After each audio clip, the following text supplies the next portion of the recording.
This week, tech entrepreneur Elon Musk posted a video update of his latest project, a tunnel beneath Los Angeles, the first of several he wants to build to alleviate the city's traffic problems. The same day, another member of his family made headlines when Elon's younger brother, Kimbal, raffled off his own Model 3 Tesla to raise more than $2 million for his nonprofit group, Big Green. Kimbal Musk has been working to increase food literacy among the nation's school kids and to increase access to fresh, wholesome food for people everywhere. Barry Peterson has his story. Do you remember why they need to be planted underneath this? They need the shade. They need the shade, and they taste better if they're softer. On a crisp Denver morning, these middle school students are discovering how to develop a green thumb. There we go, beautiful. You get your hands into the soil and start planting arugula, chard, and kale. Is this experience going to kind of change how you think about food? I think later in life, I would enjoy like having my own little garden. Really? Yeah. Okay. Cheering on these Denver School of Science and Technology students is the man in the straw hat. He's no ordinary cowboy. He's Kimbal Musk. In the 90s, he helped older brother Elon launch Zip2 and the company that would become PayPal. So many people told me back 2000, 2002, 2005, I missed the opportunity for the internet. And I looked at them and said, yeah, you missed it. It was awesome. Real food is the opportunity of your generation. The wave that is coming will blow your mind. What does that mean? Real food is the new internet. Means that young entrepreneurs getting into food today, where they're bringing real food that just tastes much better, that's food that you trust to nourish your body, trust to nourish the farmer, and trust to nourish the planet, is the opportunity of our generation. Musk still works with his brother's ventures, Tesla and SpaceX, but this is his personal venture that's become a life's work, replacing high-calorie foods with healthier ones. Let's try that one.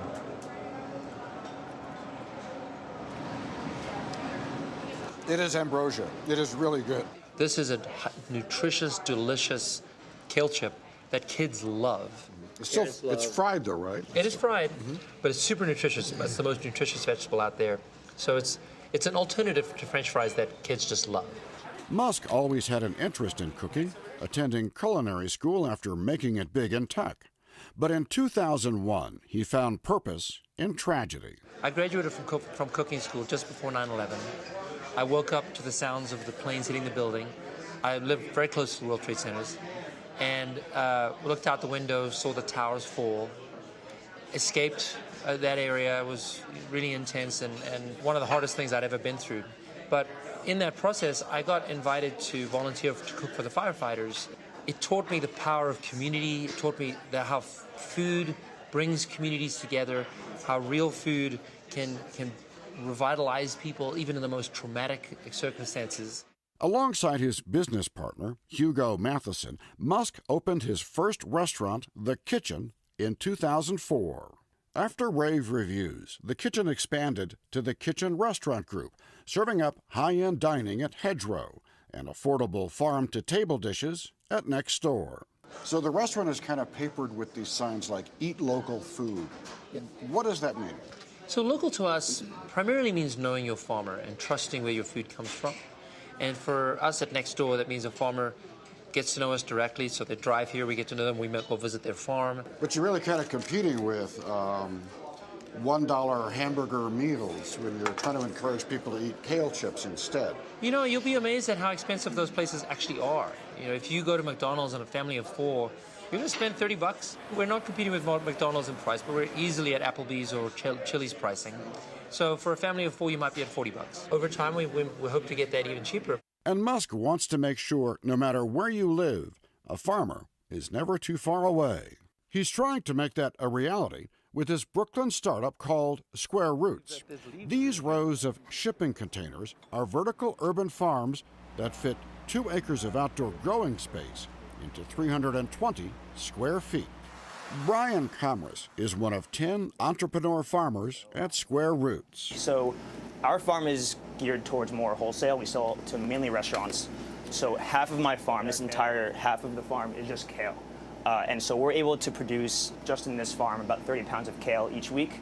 With the number of American farmers declining steadily, Musk isn't just investing in the technology to move farming into the future, but in future farmers themselves.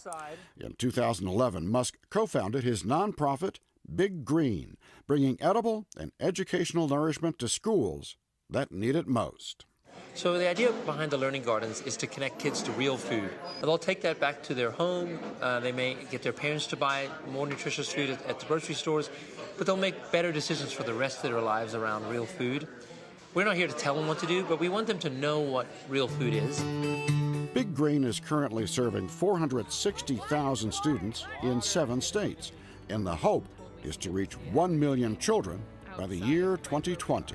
Do you have the sense when you're around these kids that they don't even know, like, where food comes from? Unfortunately, yes. When we meet them for the first time, we build a learning garden for the first time, I would say sometimes as much as 90% of the kids have never put their hand in soil. Wow. Have never pulled a carrot out of the ground. Have never grabbed a cherry tomato off its vine. And when they do that, and they try it for the first time, it's like a magic trick for them. It's just, wow. Their senses come alive. They understand what real food can taste like. Awesome. And for kids like 8th grader Paige Davis, Musk is planting the seeds of passion for real food. So have you ever had garden food as opposed to grocery food, like a fresh tomato? Yeah. What's the difference? To me, this sounds weird, but like it's happier, and it makes me happy to think that someone enjoyed planting that tomato, and then I'm eating like their happiness. That's awesome. I love that. A whole new meaning to an old truism. You can be what you eat. Good. For CBS This Morning Saturday, Barry Peterson, Denver, Colorado. A happier tomato. Sounds goofy, but there's a point. I know. It feels like I've been eating fake food most of my life. I know. Sad food. Yeah.